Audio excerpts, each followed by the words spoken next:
Is indeed, yes. Yeah, your background is similar to mine. I like it. It's yeah, exactly. Nice and plain. Nice and Mine's a plain. bit dirty. Yours is nice and clean.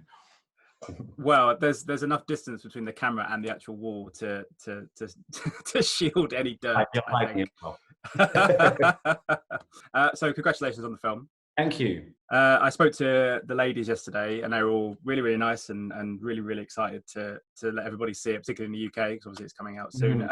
You must be delighted with the reaction so far, and because it feels like such a personal film for so many people, it must be great to be part of something like that. Yeah, that's what I found really exciting about working on it to start with, is that I had Caitlin to, so closely connected to the film anyway. She wrote the screenplay, and obviously she wrote the book, and yeah, it was brilliant for me to be able to play a character that was kind of loosely based on real people, I just had Caitlin there readily available all the time to ask questions, and also she was just so kind of open to me making my own choices and just me constantly asking her questions about it over email and then in person, and always just being a presence on set, which is a real blessing. I really, it felt just so easily, just so easy to settle into that film. I'd come from doing another project and then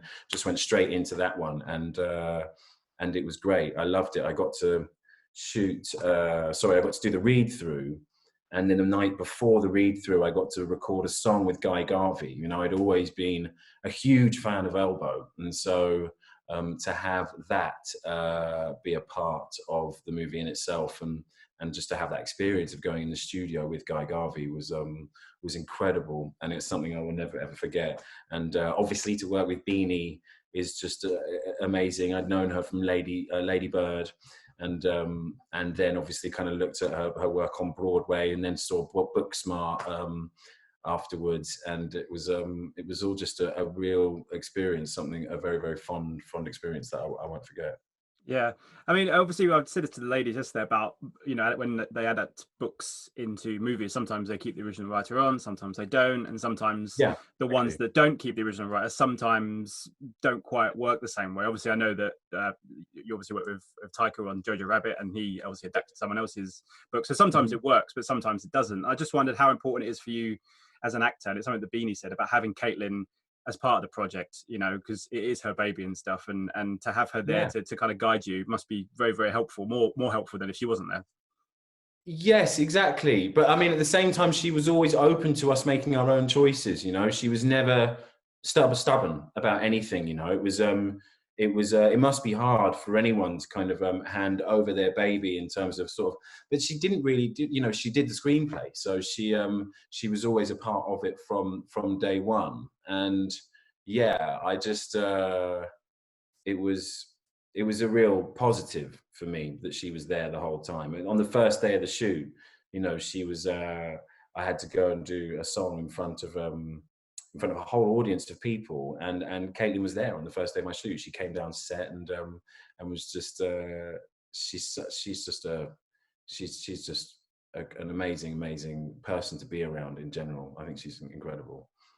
Did this tickle any dreams that you might have had in a young age to be a musician? Is this something that you kind of always wanted to do, or was it something that was just in terms of the character and everything else that it just was kind of an organic thing, or was it something that you maybe wanted to do at some point?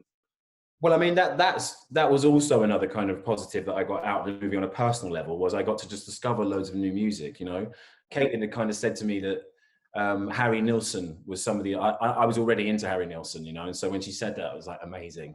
And so that was great. And I watched a kind of really I can't remember the name of it. There was a documentary on Harry Nilsson that was it was great, and kind of about his kind of more sort of family life, and him and John Lennon, all the sessions that him and John Lennon had together, which I didn't know too much about, but I kind of knew more about his music than about his life. And so that was great. And yeah, she just was always ready to just feed me with kind of inspiration, which was which was brilliant. And Richard Burton was somebody who she really used as a kind of example of somebody who John Kite would kind of look up to, not so much for his acting, but for his general demeanour, and kind of what he did in his life, and the way that she put it. I won't repeat, but it was funny. It made me laugh. I really liked your relationship with Beanie on screen, and one of the things I liked is when you first meet each other, and I'm not to give anything away, but in the situation that you meet each other, I think a lot of audiences will expect it to go a different way to the way it kind of does, in terms of that in some other movies you might expect there to be a different scenario unravel, but the two of you had to have conversations, and there's a scene where you're in the bath, and that you're just having a chat and stuff. I mean, did that read very refreshing? Because it felt, watching it, that it was very refreshing that it was just two people talking rather than there being kind of anything else. Leading to that scene. Do you know what I mean? Yeah. Exactly. Yeah. No, it was extremely refreshing, and it's really, really. That's I was so excited to be able to play a part like that, which I don't think you really kind of see that much. It's unique in itself for that, and I to kind of like form that bond on screen is credit to Caitlin for putting it for being able to kind of write it in the book, and for us to be able to perform it. It was it kind of makes you feel a little bit dirty that you're expecting this scene to come as men anyway, and it doesn't, and so it's I'm glad that you said that it felt kind of refreshing, because to me that was one of the real just lovely parts of this guy just kind of takes her under his wing, because she's kind of this sort of just this kind of innocent figure in this world of kind of treachery and backstabbing, and she doesn't quite know that yet, and so he kind of sees this kind of genuine sincerity in her and goes, right, I want you to keep that, and this is how we're going to make you keep that. I mean, that makes it sound controlling on my part, but I think it's definitely we definitely get as much out of each other as we possibly can. Yeah, I have to mention, obviously, working with Beanie. I mean, she takes on. I spoke to her yesterday, and she was saying about how the character was a lot to take on. Then when you add going to Wolverhampton and doing the accent and doing all this stuff that she wasn't used to, was such a big challenge. But she saw it as if I'm going to do it, I'm going to do it right. I mean, it must have been great to see her doing that, to see her really jumping off a cliff in many ways to do this, because the accent, a London accent for a lot of American actors is difficult, let alone doing a regional accent like Wolverhampton, which is very specific, but she does it so well. Yeah, Beanie's fearless. I think I can't speak for any other actors, but for me, that is that's kind of a dream, is being able to put yourself in the kind of real life environment of what your character might be in, and for her to go and do that and dive in at the deep end is brilliant, and it definitely shines through in the movie. Her accent is incredible, and just her whole performance is incredible, and I'm very, very props to her, without a doubt.